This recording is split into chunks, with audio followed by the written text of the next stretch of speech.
We are currently processing the highest volume of data in human history.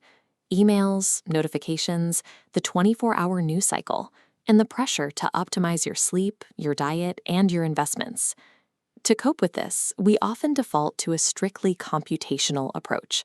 We try to scan our environment, measure every variable, and map out every possible future scenario before making a move. This massive burn of cognitive processing power leads straight to analysis paralysis. We freeze up. Imagine standing in the outfield of a baseball game. A high pop fly comes right at you. If your brain operated like a traditional computer, it would freeze your body in place to calculate the wind resistance, the rotational spin of the ball, and the exact geometric arc of the trajectory. You would stand there, paralyzed by the math, while the ball drops 10 feet away. Human biology operates differently. We drop the resolution.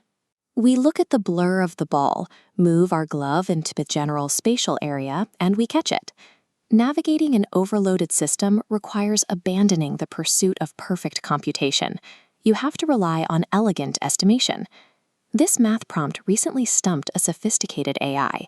Two equations, a squared minus b squared equals 64, and a times b equals 8.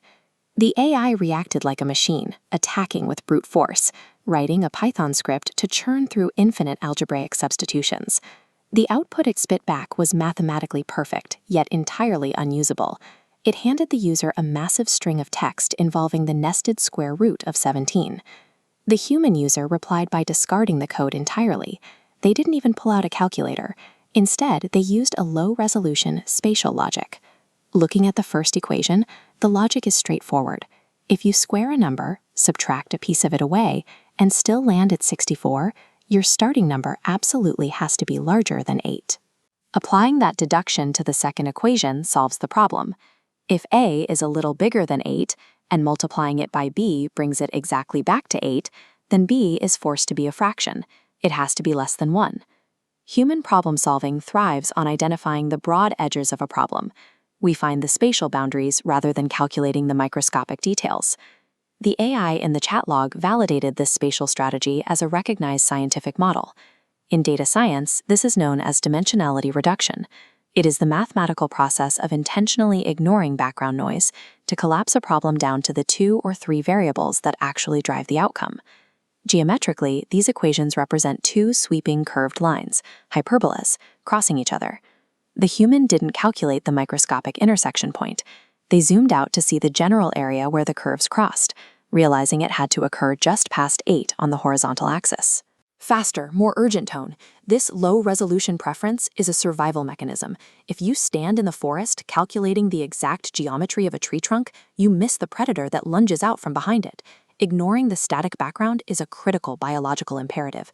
It preserves energy for tracking the moving targets and threats that actually dictate your survival. This biological instinct translates into modern computer science as event-driven architecture.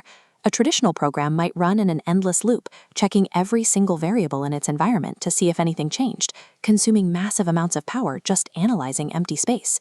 An event-driven system rests in a low-power state. It waits for a specific trigger, like a mouse click or a data spike, before waking up to execute code. Human cognitive bandwidth is as finite as a computer's RAM. Obsessing over static internet noise and endless background data triggers a system crash. To protect your bandwidth, you need a filter. The cyberneticist Gregory Bateson defined true information as the difference that makes a difference. Apply this through a protocol called study or scroll. When a new concept crosses your radar, ask, what is the probability that engaging with this will optimize my internal map or my real-world tools? If the probability is high, you zoom in and study. If the probability is low, you conserve your energy and scroll past it. In an age of infinite noise, the ability to ruthlessly ignore irrelevant inputs is a superpower. Aggressively filtering out the unknown introduces a structural vulnerability. If you only zoom in on data that confirms what you already believe, you risk creating massive, life-altering blind spots. The solution is to shift the burden of control. You don't try to prevent blind spots internally. You let the friction of the active universe do it for you. This strategy removes the ego from the error. A mistake becomes high-priority data, the environment yelling at you to update your map. Resilience is about taking a punch and returning to your baseline. Anti-fragility is different. It uses the chaos to improve. Think of an immune system. It doesn't just survive a virus. It physically dismantles the threat, studies the structure, and rewrites its own defense code to become stronger. This active interaction creates utility within a network. Whether it's a biological ecosystem or a social community, systems tend to preserve the specific nodes that solve problems and keep the system healthy. By remaining useful to the network, you are naturally allocated the resources and protection needed to keep evolving. Stop burning out your processors trying to predict the perfect trajectory from the safety of a bunker. Step out into the chaos. Trust your ability to read the feedback.